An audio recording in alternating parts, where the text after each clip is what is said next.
Welcome back. We are continuing with our work through the book of Qoheleth. That's Ecclesiastes chapter 3. This is verse 16 we're dealing with. And I won't say an opening prayer blessing because this is actually a continuation of our Thursday studies in the wisdom literature. If you're new to this channel, Hebrew Literacy, please let it be known to you that we have class on Monday, Tuesday, Wednesday, Thursday. Monday is the book of Judges. This is all in Hebrew. Tuesday is in the Torah, currently Exodus. Wednesday is, sorry, someone made some noise here, I got distracted. Wednesday is in the prophets, currently First Kings. And Thursday, we were doing Psalms before, but right now we're doing Qoheleth. I like the wisdom literature and Psalms. We'll be moving around between Qoheleth. We're going to finish the book of Qoheleth, though, I think, before we do the others. We might have occasional breaks. And Tehillim and Mishlei, which is Proverbs and Psalms and Proverbs, and eventually Eov, Job. All right, so let's, and then of course on Shabbat, we're in the Torah, currently in Deuteronomy, doing the ancient triennial Torah portion for about 2 hours, and you can catch that one live as well. The times vary when there's daylight savings in the West and not. We don't have that over here in Asia. All right. But for us in Asia, it's at 9 p.m. GMT plus 7.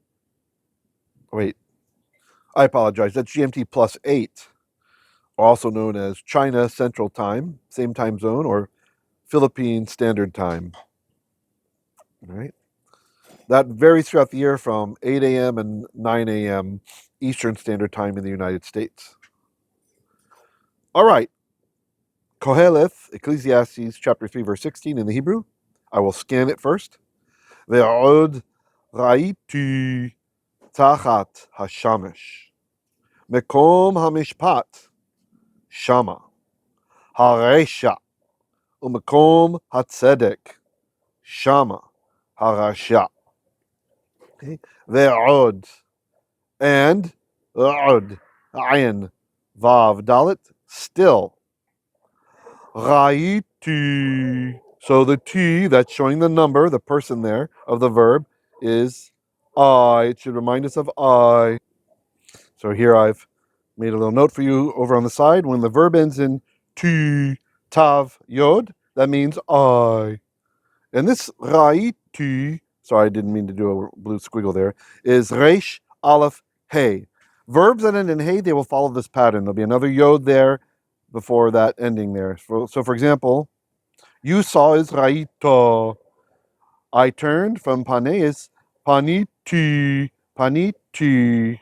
Okay, all those verbs that have that same pattern with a hey at the end, they're going to have this yod here before the affix that we have expressing the person doing the thing. So ve'od, and still or again, Ra'iti or Ra'iti, saw I, tachat, hashamesh.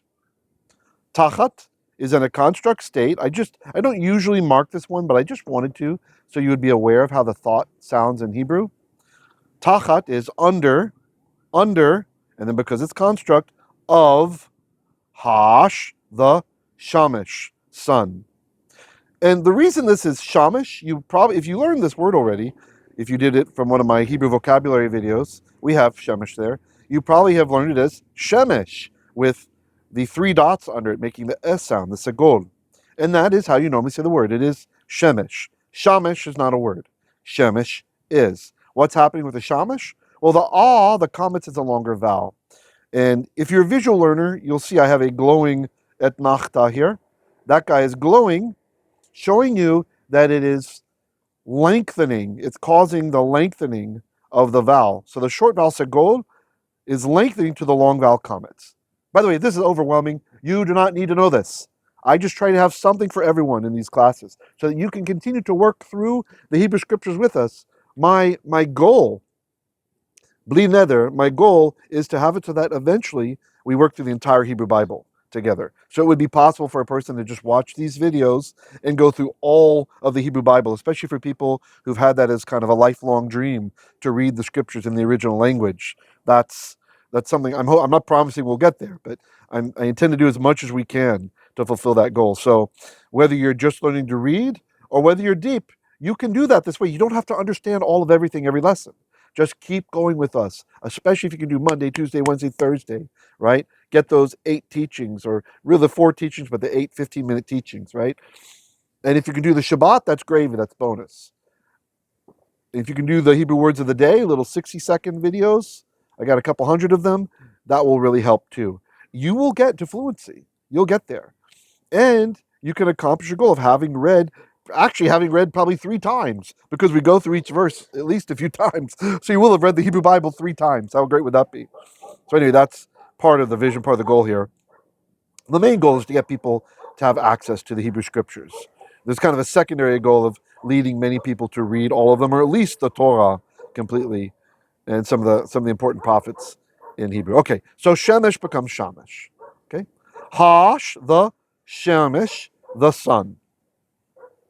So one more time, ve'od, and again, or still, raiti,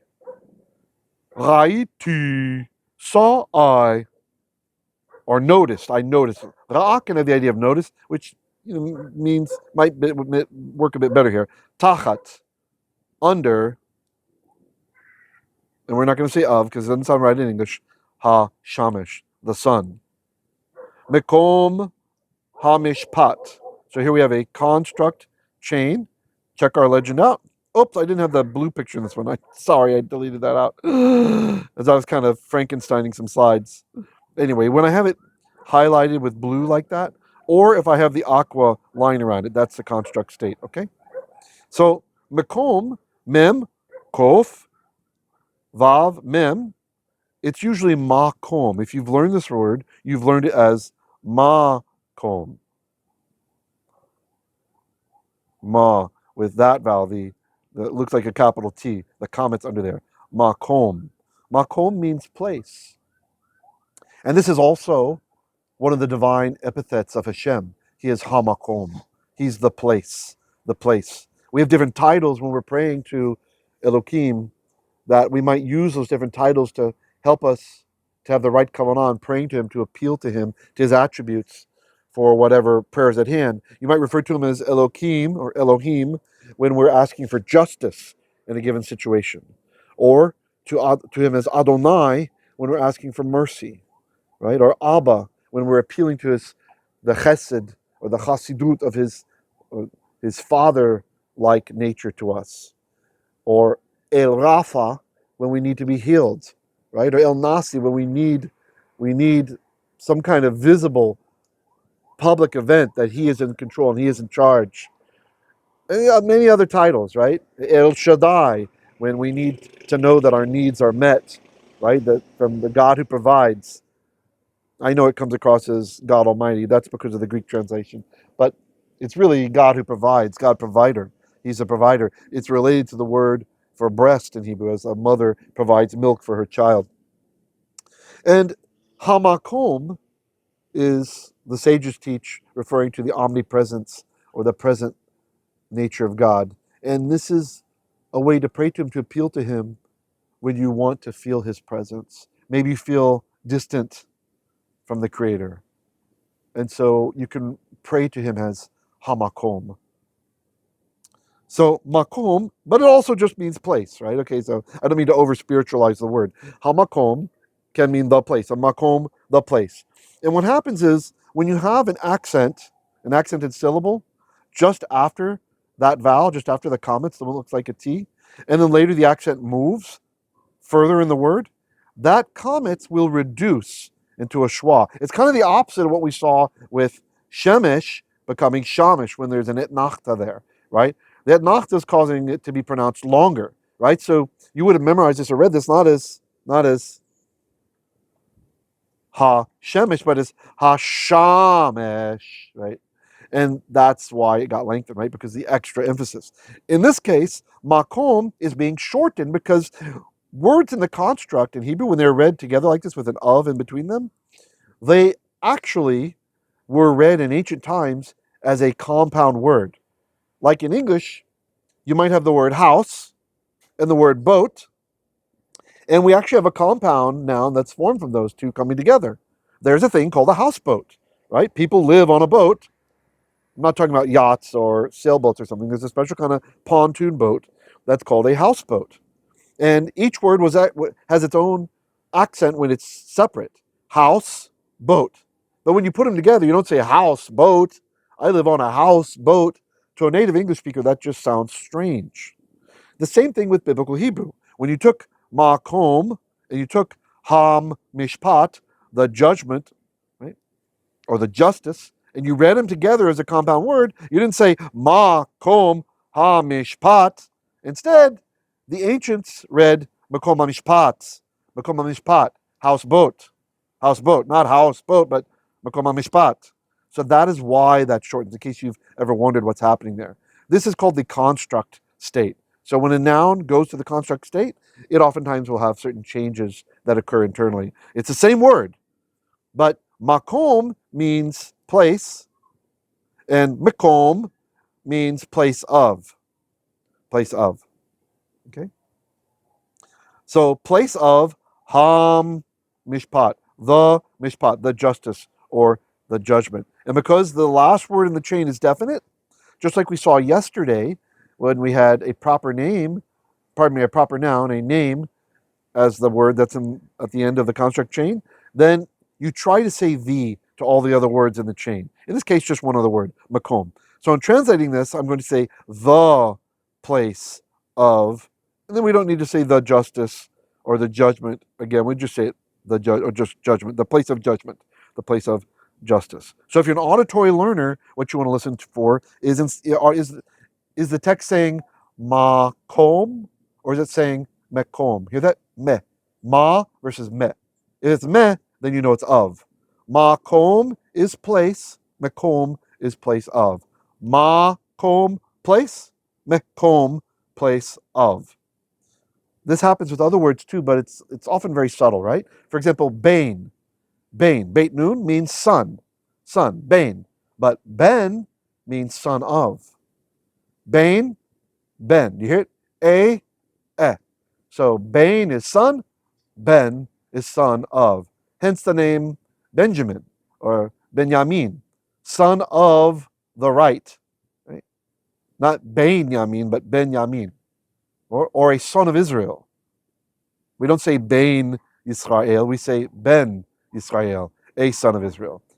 And if we were to say a bar mitzvah in older Torah Hebrew, instead of saying bar mitzvah, we would say ben mitzvah.